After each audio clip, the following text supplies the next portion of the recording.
منافقوں سے. اور اب ان کو بتائیں ہاں ہم تمہارے ساتھ نہیں ہیں اور تمہاری سارے پول ہمارے سامنے کھل چکے ہیں. ابھی تک تو ان کے ساتھ اچھا سلوک کر رہے تھے نا, تو یہ لوگ سر پہ چڑھ رہے تھے. اور اب یہاں پہ جو بات ہے اب بالکل کلیئرلی ان کے خلاف واقعی جہادی ہو رہے ہیں. کہا جا رہا ہے یہ جو ان کی مسجد ہے نا, آپ ان کو یہ کہہ دیں کہ ہم یہاں پہ میں نماز بھی نہیں پڑھوں گا. اچھا ہمارے یہاں نمازیں نہیں پڑھی جاتی ہے, فلاں مسجد میں میں نماز نہیں پڑھوں گا, وہ بولتا ہے میں اس مسجد میں نماز نہیں پڑھوں گا. ہمارے یہاں تو کوئی مسجد بھی اس قابل نہیں ہے کہ جس میں نماز پڑھی جائے, اگر اس طرح کی بات ہم کریں گے. ورنہ تو پھر اللہ کی زمین وسیع اور اللہ ہی کی ساری زمین ہے. ان الارض للہ, زمین تو اللہ کی ہے.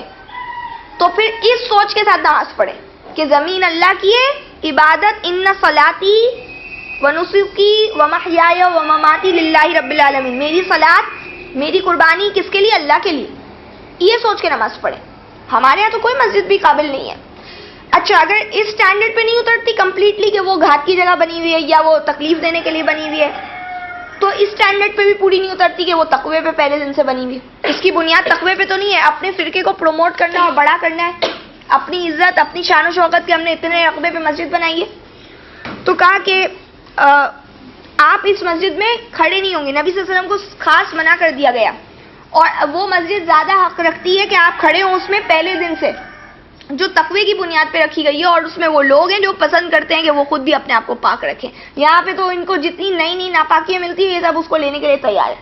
لیکن یہ مسجد جس کے اندر لوگ اپنے آپ کو پاک کرنا چاہتے ہیں, جو آپ سے کچھ سیکھنا چاہتے ہیں, تو آپ اس مسجد میں جا کے کھڑے ہوں گے. اس کا مطلب یہ کہ مسجدیں بن رہی تھیں, اور ظاہر ضرورت ہے, وقت کی ضرورت ہوتی ہے. وہ ایک مسجد تو سارے ملک کی نہیں ہو سکتی نا.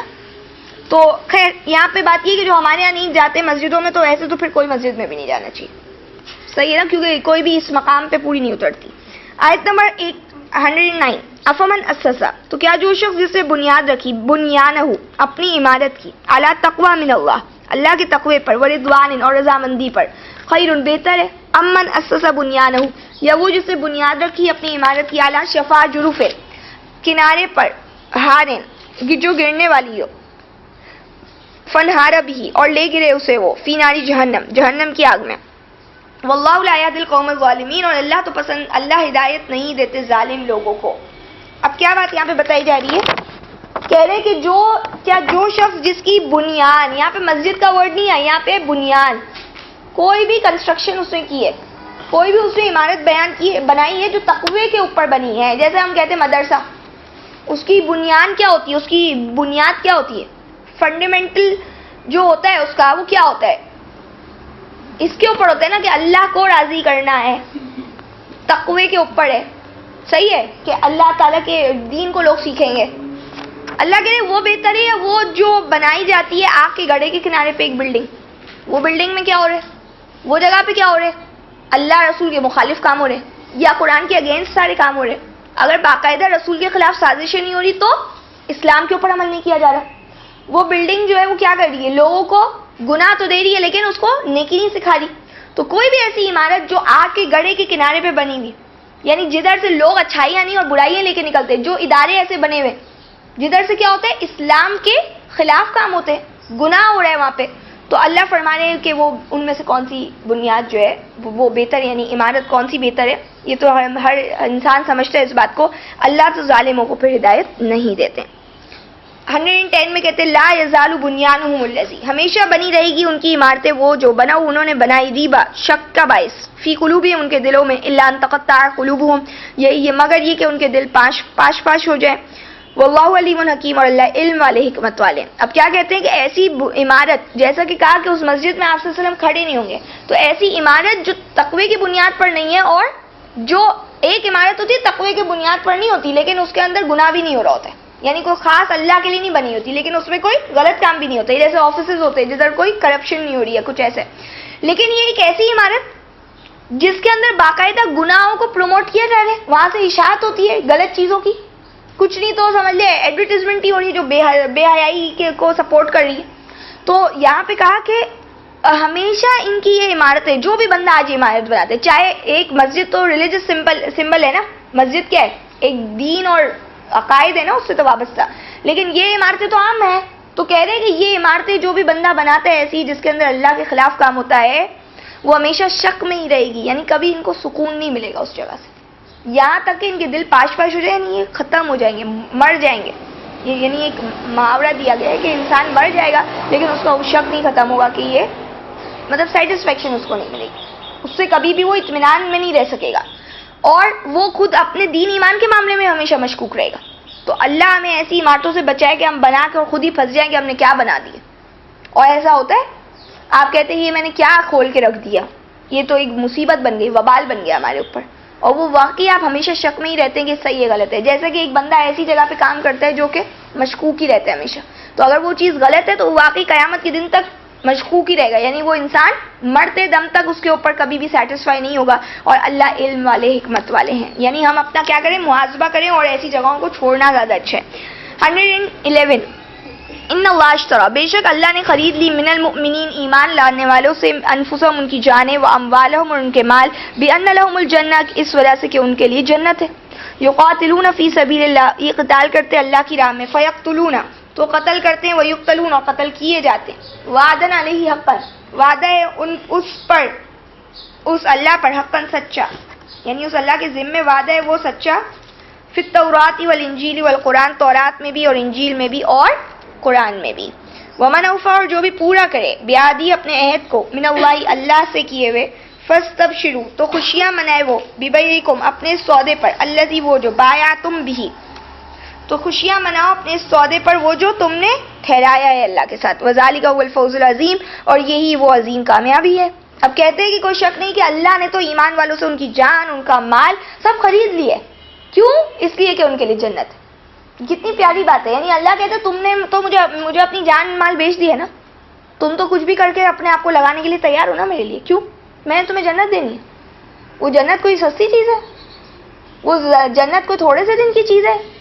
وہ جنت کو کیا ایک ٹکڑا بھی میں اور آپ نہیں خرید سکتے. آج جیسے ایک گھر نہیں بنا سکتے تو جنت کا تو ایک چھوٹا سا ٹکڑا بھی نہیں خرید سکتے, جتنے بھی صاحب جائے پیسے دے دیں. تو آج اللہ تعالیٰ مجھے اور آپ کو کیا کہتے ہیں, اپنی ذات اللہ کے راستے میں لگا دو. یہ جذبہ جو ہے نا, یہ باتیں کرنا بڑی آسان ہے, یہ بولنا بڑا آسان ہے. اس کو سوچیں ذرا, خریدی ہوئی سمجھتے کیا ہوتا ہے؟ ہم کہتے ہیں کوئی میں تمہاری خریدی ہوئی تھوڑی ہوں, جو بولو گے وہ کروں گی. تو اسی طریقے سے اللہ کے آگے میں اور آپ کہتے ہیں ہاں اللہ ہم نے آپ کو بیچ دیا اپنا, آپ جو بولیں گے وہ میں کروں گا. تو پھر اللہ کہتے ہیں میں نے ایمان والوں سے یہ سودا کر لیا, انہیں چاہیے کہ وہ خوشیاں منائے اس سودے. جو اللہ سے انہوں نے یہ ڈیل کی ہے, یہ جو تجارت کی ہے, یہ بڑی ہی زبردست انہوں نے تجارت کی ہے, اور اصل حقیقی جو ہے کامیابی تو یہی ہے, فوز العظیم. اگر آپ کو چاہیے نا, آپ کو بہت بڑا آدمی بننا ہے نا اللہ کے آگے, تو اس کے لیے کیا کرنا پڑے گا؟ اس کے لیے یہ ایجوکیشن جو ابھی میں اور آپ نے اس آیت سے لی ہے, اس کے اوپر عمل کرنا پڑے گا. یہ جو آیت نے مجھے اور آپ کو تعلیم دی ہے, اس کے اوپر عمل کرنا پڑے گا.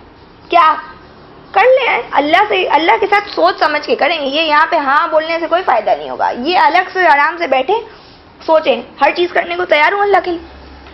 اللہ کہہ رہے میں خرید رہا ہوں تمہیں, تم بیچ رہے ہو اپنے آپ کو, تو پھر تمہارے لیے کیا ہے؟ جنت ہے. اب وہ کیا کرتے ہیں, ان کی جو بتائیے یعنی ان کا جذبہ کیا ہے, ان کے اعمال کیا ہے؟ کہتے ہیں وہ اللہ کے راستے میں قتال کرتے ہیں, وہ قتل کیے جاتے ہیں, ان کو کوئی پرواہ نہیں ہے اس بات کی, اپنی جان تک دے دیتے ہیں وہ اللہ کی, اس لیے کہ اللہ نے خرید لی نا ان کی جانیں, تو اپنی جان دے دیتے ہیں. اور اللہ کہتے ہیں یہ اللہ کا وعدہ ہے, ان کے اوپر اللہ کی ذمہ داری ہے, جو تورات میں بھی اللہ نے لکھی, انجیل میں بھی اور قرآن میں بھی, کہ جو بھی اللہ کے راستے میں لڑے گا تو اس کی جان جو ہے وہ ضائع نہیں جائے گی. اور جو اپنے اس وعدے کو پورا کرے اللہ سے, تو اسے چاہیے کہ وہ خوش ہو جائے, اور اپنی تجارت پر جو تم نے تجارت کی ہے. یعنی یہاں پہ یہ بات نہیں کہ صرف قتال فی سبیل اللہ ہے, یہ شارٹ کٹ نہیں ہے کہ کیا کرو بھائی ایک بام باندھو اور چلے جاؤ. اس کا یہ مطلب نہیں ہے بس خواہ مخواہ کی جنگیں کر کے جو ہے اپنے آپ کو شہید کروانے کے چکر میں رہو. اس کا یہ مقصد نہیں ہے. اس کا مقصد یہ ہے کہ ساری زندگی بھی وہ اللہ کی غلامی کو قبول کیے ہوئے, ہر وقت وہ اللہ کا بندہ بنا ہوا ہے, اور جہاں اس کو اس کی جان دینے کی باری آتی ہے تو بھی وہ دریغ نہیں کرتا اس بات سے بھی, اور وہ وہاں پہ بھی وہ سوچتا نہیں ہے اور بولتا ہے میں تو ہوں ہی اللہ کے.